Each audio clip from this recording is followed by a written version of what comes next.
কে?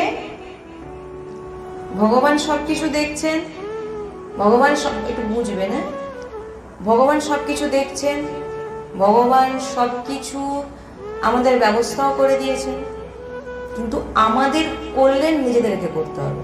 সেটা কি? নাম নিতে হবে। প্রভু বলছেন যে আপনাকে নিজেকে, নিজের কল্যাণ বলতে প্রভুকে বলতে হবে, হে প্রভু, আপনি যে সবসময় আমার দিকে দৃষ্টি রেখেছেন, সেটা যদি কেউ অনুভব করাতে পারে, সেটা শুধু আপনি করাবেন। সেটা বলবে কে? আমরা বলবো প্রভুর কাছে। কারণ প্রভু কিন্তু সবসময় আমাদের কাছে আছে, প্রভু সবসময় আমাদের দিকে দেখছেন, কিন্তু আমরা দেখিনি।